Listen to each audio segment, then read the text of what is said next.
Hello friends, नमस्कार, सत श्री अकाल, आदाब। I am Deepak Didwania. I hope that you are very well at your home and it's my advice that you should stay at home, follow the rules of lockdown and you should learn something new because it is the best way to use this vacant period. And many students requested me that I should use the bilingual while teaching. Means मुझे दोनों भाषाओं का use करना चाहिए ताकि विद्यार्थियों को समझने काफ़ी आसानी हो, इसलिए मैं हिंदी और इंग्लिश दोनों का यूज पढ़ाते हुए लेता हूँ। काफ़ी स्टूडेंट ने कल मुझे कॉल किया और व्हाट्सअप किया कि सर क्लास लेने के पहले आप हमारे जो बेसिक कन्फ्यूजन है उनको रिमूव करने के लिए पहले जो क्लास उससे रिलेटेड जरूर लीजिएगा। तो उनकी एडवाइस लेते हुए आज जो हमारा टॉपिक है वो एक ऐसे टॉपिक से रिलेटेड है जिसमें अक्सर विद्यार्थी गलतियाँ करते हैं और सबसे बड़ी विडंबना तो ये है कि इसको लेकर काफ़ी बुक्स में गलत है। मैं नाम तो नहीं लेना चाहूँगा किसी पब्लिकेशन का, लेकिन आप अगर किस बुक से रिलेटेड है, दिल्ली पब्लिकेशन, पटना पब्लिकेशन और जो जयपुर पब्लिकेशन है उसी काफ़ी बुक्स में आपको इससे रिलेटेड मिस्टेक मिलेगी और उनको देखकर काफ़ी क्लासों में टीचर्स के द्वारा भी ये पढ़ाया जाता है। आज का हमारा जो टॉपिक है वो है मैरिड और डिवोर्स। इन शब्दों के साथ कब प्रीपोजिशन लगती है, कब नहीं लगती, इससे रिलेटेड हम जानने वाले हैं। सबसे पहले हम पढ़ने की कोशिश करेंगे कि वास्तव में वो कंफ्यूजन है क्या। हेलो फ्रेंड्स, मैं बीच बीच में वीडियोस को पॉज करता हूँ इसलिए ताकि आपका फालतू टाइम वेस्ट ना हो, क्योंकि मैं लिखूंगा वो टाइम वेस्टेज है, इसलिए लिखा हुआ मिले, आपको सिर्फ फैक्ट की बातें बताई जा सके। एक्चुअल में जैसे मैंने अभी बताया था आपको कि ये एक ऐसा टॉपिक है जिससे रिलेटेड हर ऐसी कोई एग्जाम नहीं है जिसके अंदर क्वेश्चन नहीं पूछा गया हो, इसलिए जानते हैं कि वो प्रॉब्लम क्या है। जैसे लिखेगा कंफ्यूजन ऑफ प्रीपोजिशन, मैं इसको प्रीपोजिशन बोलता हूँ, राइट प्रोनाउंसिएशन प्रीपोजिशन होता है। Preposition with married and divorce, मतलब इन तीन शब्दों के साथ में किस प्रीपोजिशन का यूज होगा, यही आज का हमारा टॉपिक है। अक्सर देखो इसमें लिखा व्हाट इज द मिस्टेक और एरर। हम जानते हैं कि वास्तव में वो मिस्टेक और एरर क्या है जो अक्सर की जाती है। लिखा है, मैं आपको लगभग किताबों में लिखा हुआ मिलेगा कि मैरिड टू फीमेल, मतलब अगर मेरी वर्ड दे रखा हो, आगे किसी फीमेल का नाम दे रखा हो तो ये एडवाइस की जाती है कि टू लगाए। मतलब जब पुरुष महिला से शादी करे तो अक्सर प्रीपोजिशन टू का यूज किया जाता है। इसी तरह मैरिड विथ मैल, मतलब जब स्त्री पुरुष से शादी करे, जबकि ये दोनों फैक्ट ही क्या है, गलत है। हम इसको एग्जांपल से और समझने की कोशिश करते हैं। देखिएगा, जैसे राम मैरिड टू सीता, राम ने सीता से शादी की और जैसा कि बताया जाता है कि यहां पर टू का यूज होगा। इसी तरह से इसको उल्टा रिवर्स में करें तो ये होगा सीता मैरिड विथ राम, कि राम की शादी सीता से हुई, अब महिला की पुरुष से हो रही है, इसलिए यहाँ प्रीपोजिशन का यूज अक्सर विथ का किया जाता है। ये दोनों ही प्रीपोजिशन का यूज करना गलत है। ओके, अब हम इस चीज को फैक्ट से जानना चाहेंगे कि वास्तव में फिर एक्चुअल यूज है क्या। तो अब हम जानते हैं रियल फैक्ट्स। ओके फ्रेंड्स, जैसा कि आप देख पा रहे हैं, सबसे पहले हम फैक्ट की बात करते हैं। Let's know the real fact. हम जो रियल फैक्ट है उनको जानने की कोशिश करेंगे। जैसे लिखेगा fact number 1, no preposition before object. Object के पहले कोई प्रीपोजिशन का यूज नहीं होता इन एक्टिव वॉइस सेंटेंस। अगर सेंटेंस किससे रिलेटेड है, एक्टिव वॉइस से रिलेटेड है। मैंने यहाँ एक्टिव वॉइस लिखा है, ध्यान दीजिएगा कि इसी बात को अगर हम दूसरे से फ्रेज में कहें, दूसरे वे से कहें कि in English marry and divorce are use without preposition. Marry और डिवोर्स वर्ड को बिना किसी प्रीपोजिशन के लिखा जाता है। If we find a object just after the word marry and divorce, अगर हम मैरी और डिवोर्स वर्ड के जस्ट बाद में अगर हम किसी ऑब्जेक्ट को पाते हैं तो हम कोई भी प्रीपोजिशन का यूज नहीं करेंगे। इसी बात को स्ट्रक्चर में लिखने की कोशिश की है। मैरी दे रखा हो, मैरिड दे रखा हो या फिर मैरी का कोई और रूप दे रखा हो, या फिर डिवोर्स वगैरह दे रखा हो, आगे कोई ऑब्जेक्ट दे रखा हो, कोई भी संबंध वाला कोई भी ऑब्जेक्ट दे रखा हो, तो नो प्रीपोजिशन, किसी प्रीपोजिशन का यूज नहीं होगा जब सेंटेंस किससे रिलेटेड है, एक्टिव वॉइस से रिलेटेड है। जैसे कि हम इसको एग्जांपल से समझते हैं कि रेखा मैरिड विथ ए बिजनेसमैन। रेखा ने एक बिजनेसमैन के साथ शादी की। अक्सर यहाँ पर विथ का यूज किया जाता है, जबकि अभी हमने इनफैक्ट को जाना कि रेखा वाक्य एक्टिव वॉइस का है, मेरिड वर्ड दे रखा है और आगे ये ऑब्जेक्ट दे रखा है। अब ये वाक्य एक्टिव वॉइस का है, ऐसी स्थिति में यहाँ विथ का यूज करना गलत होगा। अब हम इसको सही तरीके से लिखें तो वाक्य होगा रेखा मैरिड ए बिजनेसमैन। इसी तरह से एक मेल जेंडर से स्टार्टिंग करते हैं। जैसे एक वाक्य लेते हैं कि गोविंद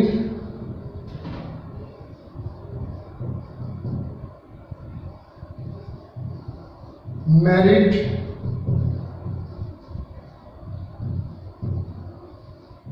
मनीषा। ये करेक्ट सेंटेंस है और इसमें गलती क्या की जाती है, गलती ये की जाती है कि अक्सर यहां पर क्योंकि पुरुष महिला से करा तो उस फैक्ट के अनुसार भी टू लगा देते हैं, जबकि यहाँ टू का यूज नहीं होगा। ये बिल्कुल करेक्ट सेंटेंस है कि गोविंद मैरिड मनीषा। जब किसी की किसी से शादी हो और आगे अगर ऑब्जेक्ट दे रखा है तो हम किसी भी प्रीपोजिशन का यूज नहीं करते। अब जानेंगे हम फैक्ट नंबर 2। ओके फ्रेंड्स, जैसे आप देख पा रहे हैं हम पढ़ रहे हैं फैक्ट नंबर 2। अब फिर ये क्वेश्चन कैसे स्टूडेंट के दिमाग में आएगा, तो इसका मतलब क्या, कभी मेरी मैरिड और डिवोर्स के साथ में प्रीपोजिशन का यूज नहीं हो सकता? बिल्कुल हो सकता है। कौन कौन सी प्रीपोजिशन होती है, अब इसको अपन पहले फैक्ट में पढ़ा हमने कि अगर वाक्य एक्टिव वॉइस का है और वर्ब के रूप में अगर हमने क्या दे रखा है, मेरी मैरिड दे रखा है या डिवोर्स दे रखा है, तो प्रीपोजिशन का यूज नहीं होता। अब दूसरा पढ़ते हैं कब प्रीपोजिशन का यूज होता है। यह फैक्ट नंबर 2 कि अगर वाक्य के वर्ब के रूप में गेट दे रखा हो, या फिर इसके रूप में गेट्स, गेटिंग, इस टाइप का गेट का रूप दे रखा हो, या फिर बी फॉर्म दे रखा हो। बी फॉर्म का मतलब है जैसे इज, एम, आर या फिर वॉज, वर, ये बी फॉर्म है। इसके बाद में अगर मेरिड वर्ड दे रखा है और यहाँ ब्लैंक दे रखा है और आगे कोई पर्सन या ऑब्जेक्ट दे रखा है तो किसका यूज होगा, टू का। अगर यहाँ पर्सन या ऑब्जेक्ट नहीं है तो यहाँ पे भी कोई प्रीपोजिशन का यूज नहीं होगा। तो देखिएगा मेरिड टू दे रखा है, इसको हम एक एग्जाम्पल से समझने की कोशिश करते हैं कि Sita got married blank Ram. Option 1 two, with, by, no preposition.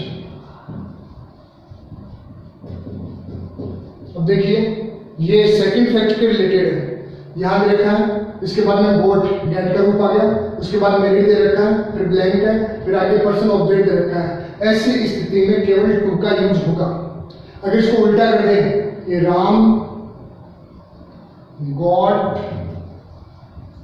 Married blank Sita, तो इस स्थिति में भी यहां क्या लग रहा है, टू का यूज होगा और यहां भी टू का यूज होगा।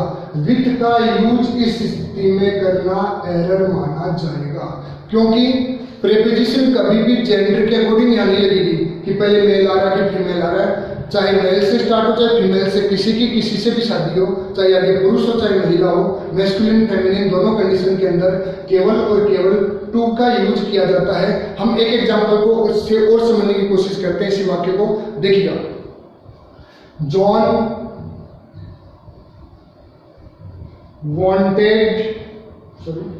John got married Khalistan lily. कौन सा प्रीपोजिशन आएगी?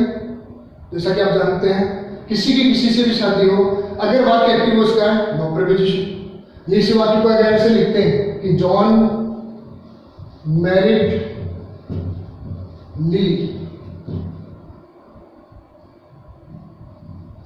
क्योंकि यहाँ ये नीचे वाला वाक्य तो एक्टिव वॉइस का है, इसलिए यहाँ तो कोई प्रीपोजिशन का यूज नहीं होगा। जबकि यहाँ ये फैक्ट नंबर 2 से, ये तो फैक्ट नंबर 1 से रिलेटेड था, पहले वाला सेंटेंस फैक्ट नंबर 2 से रिलेटेड है कि गोट आ गया, उसके बाद मैरिड आ गया, आगे ऑब्जेक्ट दे रखा है, तो केवल और केवल किसका यूज होगा, टू का यूज होगा। अब हम समझते हैं फैक्ट नंबर 3। ओके फ्रेंड्स, अब हम लेते हैं फैक्ट नंबर 3। फिर जनरली स्टूडेंट्स के जैसे फैक्ट नंबर एक बार रिवाइज करूंगा आपके साथ कि फैक्ट नंबर 1 था जब एक्टिव वॉइस का वाक्य तो नो प्रीपोजिशन।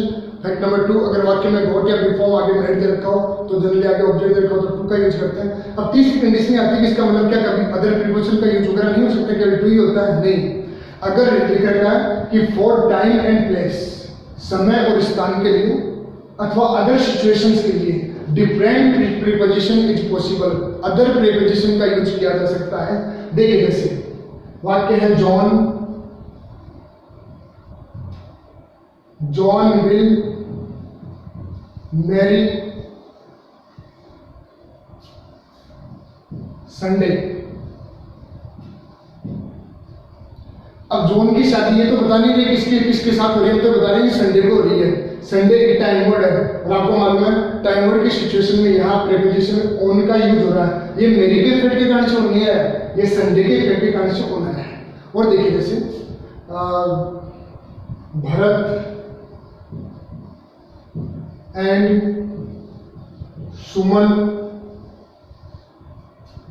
मैरिड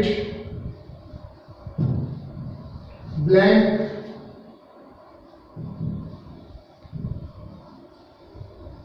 फरवरी, उनकी शादी फरवरी में हुई। अब यहाँ पर यहाँ तो दोनों दे रखे हैं, अभी कोई ऑब्जेक्ट है नहीं, यहाँ तो क्या दे दिया, टाइम वर्ड दे दिया, और टाइम वर्ड यहाँ मंथ होने के सेंस में यहाँ पर इनका यूज होगा। इसलिए फैक्ट नंबर 3 ये है कि अगर आगे टाइम से या प्लेस से रिलेटेड है, जैसे चर्च वगैरह आ गया तो इन वगैरह एट का भी यूज हो सकता है। प्लेस के लिए अदर प्रीपोजिशन का यूज हो सकता है और टाइम के लिए अदर प्रीपोजिशन का यूज हो सकता है। इसलिए आपने ये जाना फैक्ट नंबर 3। ओके फ्रेंड्स, अब लास्ट में जैसा आपके मेरे हिसाब से ये फैक्ट क्लियर हो चुके होंगे, कब प्रिपरेशन लगती है, कब नहीं लगती, कब किन सिचुएशन में कौन कौन सी प्रिपरेशन का यूज होता है। कंक्लूजन के तौर पे हम डिस्कस करते हैं। फैक्ट हमने 1 की बात की, जिसमें हम बात करते हैं कि अगर वाक्य एक्टिव वॉइस का है तो मेरी मैरिड और डिवोर्स के साथ किसी प्रिपोजिशन का यूज नहीं होता। फैक्ट नंबर 2, अगर गेट बिफॉर्म और आगे मैरिड वर्ड दे रखा हो और आगे अगर ऑब्जेक्ट दे रखा है तो प्रिपोजिशन का टू लगेगा, विथ लगाना एरर होता है। नंबर 3, मैरिड वगैरह के बाद में अगर टाइम वर्ड दे रखा है, प्लेस वर्ड दे रखा है तो उनके अकॉर्डिंग अदर प्रिपोजिशन का यूज हो सकता है। अब हम ये जानते हैं कि एक्चुअली में ये प्रॉब्लम क्रिएट हुई क्यों, फिर कि भाई यहाँ विथ लगता है ये एक्स्ट्रा। जब मैंने इसको रिसर्च करने की कोशिश की तो मुझे इसके एक्चुअल में 2 रीजन फील हुए। इसके पीछे मूल रूप से 2 कारण हैं। पहला जो रीजन मुझे लगा, ये गलती हुई, सबसे पहले मैं किसी पब्लिकेशन के बारे में बुराई नहीं करूंगा, क्योंकि अगर मैं भी कोई किताब लिखने की कोशिश करूंगा तो उस पर भी मिस्टेक हो सकती है। इनफैक्ट इस फैक्ट अगर मैं भी गलती करूंगा तो गलती कहलाएगी। इसलिए सबसे पहले ये गलती की है कि दिल्ली पब्लिकेशन और पटना पब्लिकेशन के राइटर्स ने, वहां पर ये लिख दिया गया कि पुरुष की महिला से शादी हो तो महिला की पुरुष से शादी हो तो जेंडर के इफेक्ट के कारण से प्रीपोजिशन का चेंज हो जाता है, पर एक्चुअल में ऐसा नहीं होता। अब जब वो कॉपी की गई तो उसको देकर अदर पब्लिकेशन को कॉपी पेस्ट का काम किया, इसलिए ये गलती चलती गई।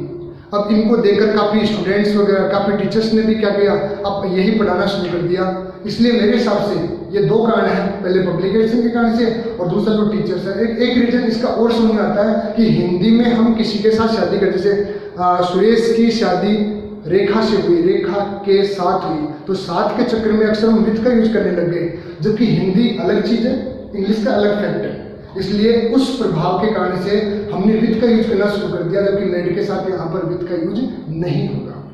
ओके फ्रेंड, मैं समझता हूँ कि ये इन्फॉर्मेशन आपके लिए काफ़ी यूजफुल रही होगी। डियर फ्रेंड्स, मैं भी जानता हूँ कि कई को अभी भी जो मैंने बताया वो कन्फ्यूजन भरा होगा। फिर ये फैक्ट आते हम पढ़े कहाँ से, तो उसके लिए कैम्ब्रिज ऑक्सफोर्ड पब्लिकेशन की काफ़ी बुक्स हैं, माइकल सेन है, इन सारे बुक्स को आप कंसल्ट कर सकते हैं, आपको रियल फैक्ट मालूम चल जाएगा।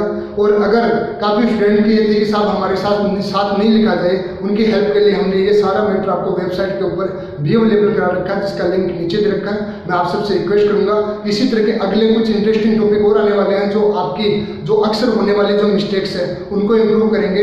ये वीडियोज न केवल स्टूडेंट्स के लिए यूजफुल है, हर उस बंदे के लिए यूजफुल है जो इंग्लिश को काम में लेता है और अक्सर ऐसी ऐसी गलतियां करता है, तो हम सबसे पहले गलतियों से रिलेटेड काम मिलेंगे। और आपसे प्लीज़ एक रिक्वेस्ट करूंगा, इस वीडियो को ज़्यादा से ज़्यादा शेयर करें, लिंक करें, सब्सक्राइब करें और बेल आइकन को दबाना ना भूलें, ताकि आपको इजीली मेरा वीडियो अवेलेबल हो जाए। Thank you so much. नमस्कार।